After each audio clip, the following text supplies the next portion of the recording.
dominant champion, submitting everybody, underdog. That's how good Islam is. That's nuts. He is the perfect professional, and he is the guy that deserves to be pound for pound number. With the highly anticipated fight between Ian Garry and Islam Makhachev coming closer, Joe Rogan has shared his take on how Islam Makhachev will dominate the Irish. Breaking it down further with Rogan, Dustin Poirier examined Makhachev's distinctive submission technique, observing that it deviated significantly from the standard Darce choke. He explained that Islam secures the hold using his forearm rather than the conventional bicep placement, describing the choke's effectiveness as almost instantaneous, with unconsciousness threatening the moment the grip was fully established. Moicano filled in last minute to fight Islam and got caught with the same choke. It's kind of like a Darce choke, but he locks it on his forearm. Yeah. He doesn't go to the bicep. I know. And the squeeze is different. He's pulling to his chest. It's not like a angle squeeze. It's different. So the defense is different. When I got my legs out and tried to walk around, he hooked my leg, but like the squeeze is completely different. Completely different. You know, you belly down and kind of get some space to breathe. You can't when the way he... Similar to Dustin, Joe Rogan highlighted the devastating nature of Makhachev's forearm choke, noting that it cut off blood flow instantly rather than gradually. He pointed out that Craig Jones had provided an excellent breakdown of why the technique was so uniquely effective, emphasizing that the Dagestani's immense physical strength played a major role in the submission's success. He argued that Islam's combination of power, pressure, and sambo expertise made him a daunting opponent. The first time I saw him do it, I was like, maybe he just like couldn't cinch up the bicep. And then I saw him do it a second time. I was like, no, this guy's trying to do it that way. He grabs right here, right? Yeah. And Craig Jones pulls did to an his awesome chest. breakdown of it on YouTube where it explains why it's effective and what's so good about it. And when he gets the grip locked in, like it's complete, immediate blood shutdown. You know, usually you feel it slowly fading away. It was like right away. Wow, so that dude's got a back. Like the whole started drive-through movie on. The darkness started coming in like as soon as he got the grip. Really? Yeah. He's so fucking strong, man. There's like something about those Dagestani. Furthermore, Rogan reflected on how Makhachev's dominance had completely shifted the landscape of every division he has been in. He pointed out how, no matter the opponent, Islam made them look ordinary, which spoke volumes about how highly regarded Makhachev already is. He emphasized that Islam's ability to submit his opponents so soundly makes him a great champion, and that this level of superiority is what truly sets Makhachev apart from the rest of the pack. The next guy could be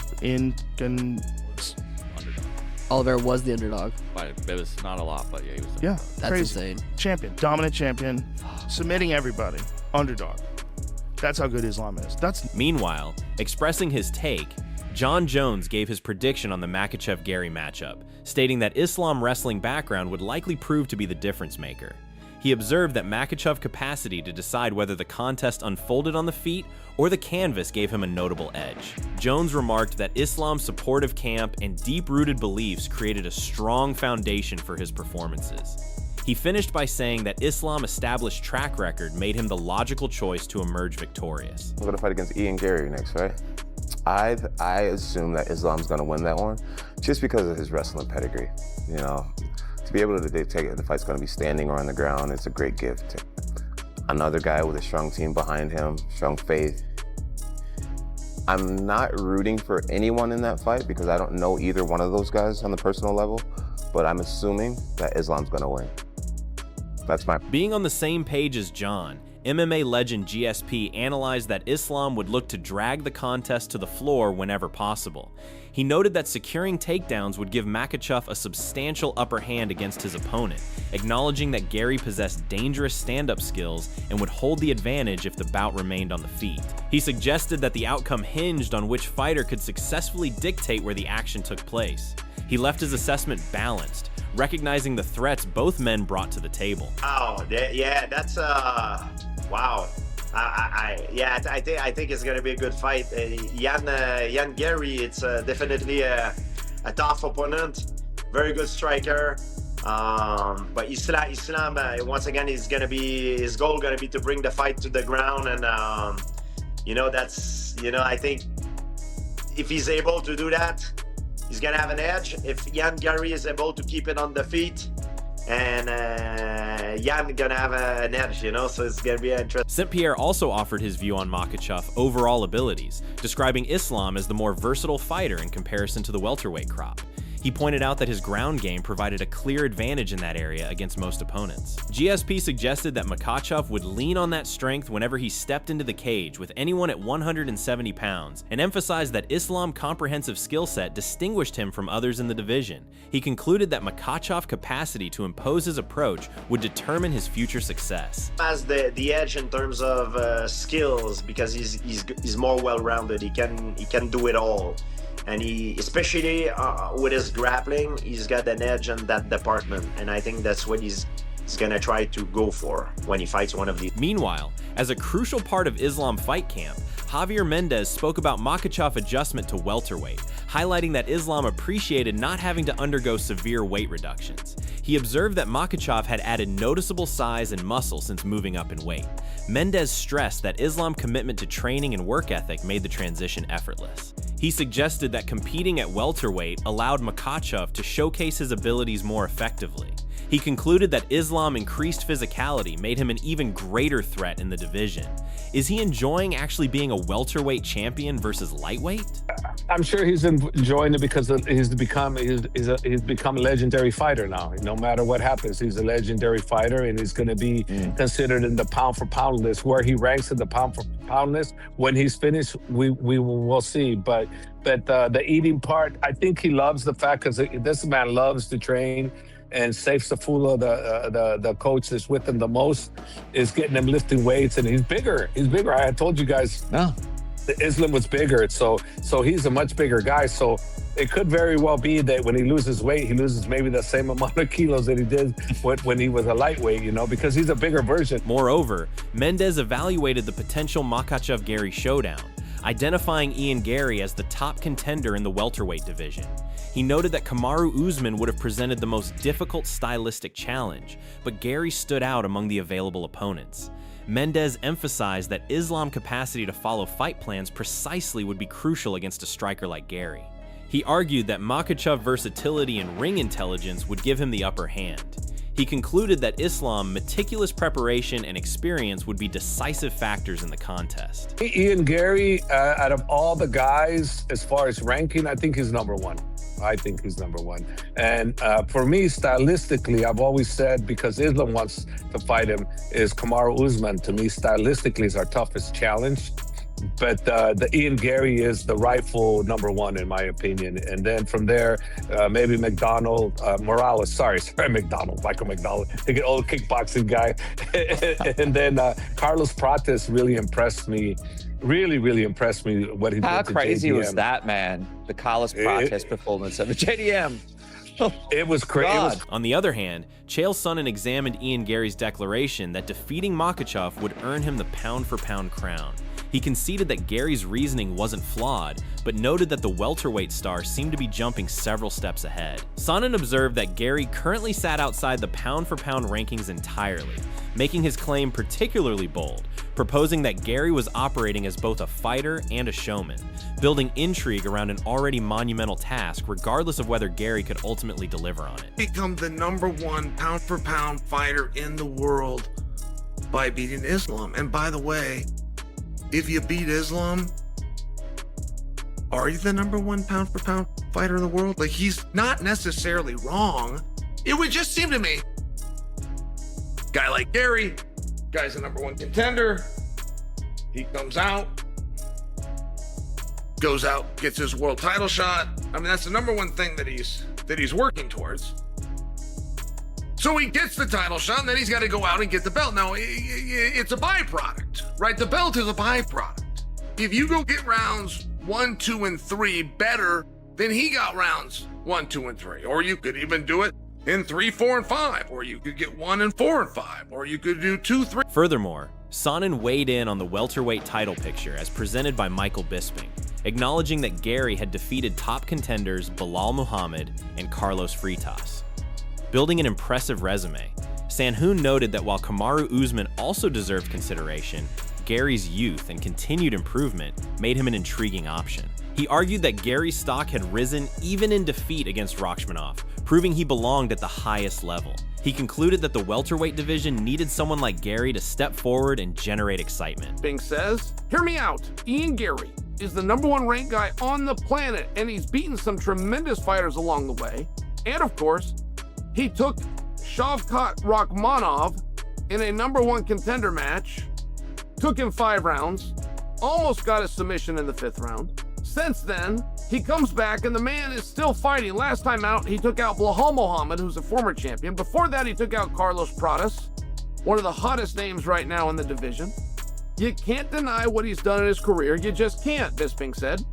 As much as you might want to, you can't. When he got in the deep end of the division against the MVPs and the Jeff Neals, Carlos and Belal, what did he do? He won all those fights. Okay. I like this theme, and there is nothing wrong with making a prediction that Ian Garry is next. There would be nothing wrong with making Ian. Just like Chael, Henry Cejudo assessed the Makhachev-Garry matchup, acknowledging that Ian possessed a legitimate opportunity to pull off the upset. He observed that Garry's IQ and diverse offensive arsenal would create problems for the reigning champion. Henry suggested that Ian's capacity to mix up his attacks and manage distance could keep Makhachev guessing throughout the contest. He stressed that while Islam entered as the favorite, dismissing Garry would be a mistake, and concluded that the bout would reveal plenty about both competitors' championship mettle. Kind of pro wrestling, like every time there's a wrestler that's going up against a striker or whatnot, I'll always kind of tend to go with the wrestler, particularly if I know their mindset a little bit. But in this one, man, and I'm good friends with Islam. Obviously, I'm not counting this dude out, but I'm just saying, bro, I still go back and I think of some of the weapons that Ian Garry has, and even Ian Garry, man. Ian Garry can take the back very, very well. He's shown that, man. If you're able to take the back against a guy like Shavkat Rakhmonov and then almost finish him with the smaller guy with longer legs, I personally think this is a good fight for Ian Garry. I think a harder fight would be like a guy like Kamaru, but for Ian Garry, I feel like this is good for him. Agreeing with Henry, Carlos Protez evaluated that while Ian entered as the betting underdog, he had the tools to emerge victorious. He observed that Garry's tactical approach and technical proficiency gave him a genuine pathway to defeating the champion. Prates also noted that although the task would be hard, Ian's style could present unique challenges for Makhachev. He stressed that Garry's prospects were serious despite the odds stacked against him, wrapping up by stating that the contest would prove demanding for both participants. Of course, he's an underdog against Makhachev, but I truly believe he have a really good skills to beat Makhachev, you know. Of course, it's gonna be hard. It's gonna be a hard fight. I think if he would the guy like knock people out a little bit more, he hurt a little bit more, would be like less hard to beat Makhachev, you know. He do a lot of points. He don't hurt people, you know. But I think he have a chance, really good chance, like real chance, you know, to beat Makhachev, but it's gonna be a... On the other hand, Prates also offered his perspective on what it would require to overcome Makhachev, suggesting that winning a decision against him was highly unlikely. He noted that Islam's composure throughout the fight made him virtually unbeatable on judges' cards, emphasizing that the path to victory lay in hurting Makhachev and disrupting his rhythm. He pointed out that if Islam remained in his comfort zone with his striking and grappling, he would almost certainly prevail. He concluded that securing a stoppage appeared essential to dethroning the champion. I think he's gonna do like he did with JDM, you know, like put on the ground and stay on top all the time. I think some points of the life, Ian can get up, you know, and then he needs to take down again and things like that. But I think the fight's going this way. I think Islam. It's really hard to beat him by points. You need to knock him out, hurt him and knock him out. You know, like make he go out of his game, you know, like right. Because if he stay like comfortable to some punch and takedowns, he gonna... Being a supporter of Islam, Daniel Cormier weighed in on Garry's bold prediction, acknowledging that the welterweight contender possessed the skill set to compete with Makhachev. He pointed out that Garry's length striking ability and proven takedown defense made him a legitimate threat to the champion. Cormier argued that while Garry's confidence was admirable, tying himself to a specific round finish was unnecessary. He emphasized that in the current 2026 landscape, where underdogs had been thriving, Garry's claims couldn't be dismissed, concluding that Garry should simply focus on winning, as the manner of victory would ultimately be irrelevant. Daniel stated, "It doesn't matter how you win, it only matters that you win. If Ian Garry wins by a fast knockout, if Ian Garry wins by a submission, or if Ian Garry wins by a decision, it doesn't matter." Moreover, the MMA guru voiced confidence that Ian could defy the odds while sharing his prediction for this fight. He observed that Garry's reach, stand-up skills, and defensive grappling made him a tricky puzzle for the champion. The guru suggested that Islam's showing against JDM had been somewhat overrated, creating an opening for doubt. He stressed that the recent string of upset victories lent credibility to Garry's bold talk. He wrapped up by declaring his support for Ian to capture the belt. Garry have the game planning necessary to get this one done. He's not going to be much bigger than Islam Makhachev. I've already seen people putting out the weights and saying that Makhachev's actually going to be weighing in a little bit more than Ian Garry for this division. It hurts me to say this, but is Islam Makhachev's win over JDM as impressive as we once thought? You know? To not come close to submitting him, to never really be able to beat him up on the ground. Is he just going to go out there and submit Ian Garry?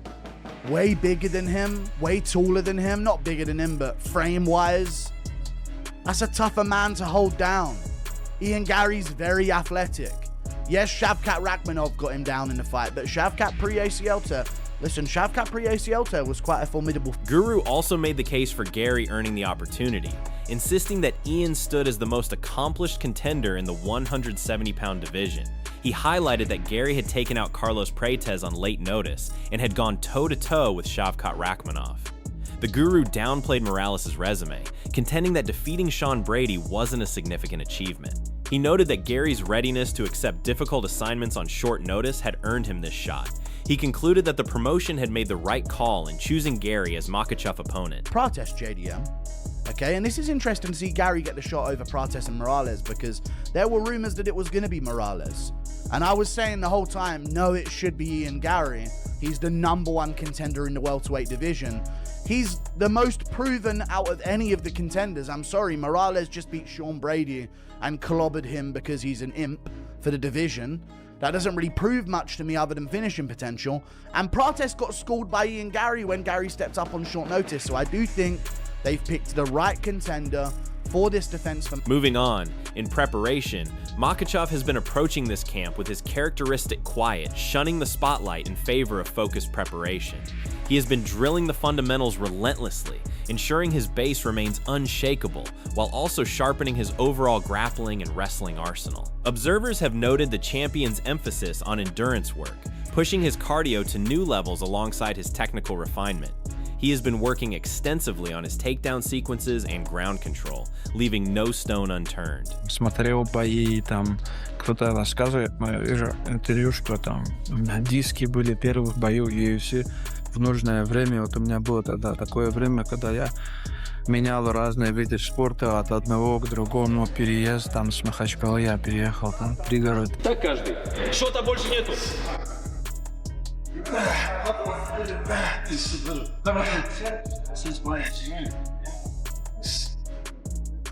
Other hand, Ian has also been putting in the work behind the scenes, fully aware that this represents the defining moment of his career. He has been honing his striking precision, determined to showcase the best version of himself on fight night. The Irish contender has been sharpening his movement and range control, believing his speed and length will pose serious problems for the champion, knowing that keeping the fight standing is his clearest path to victory. While the odds may be against him, Garry's preparation reflects a fighter who genuinely believes he has what it takes to shock the world.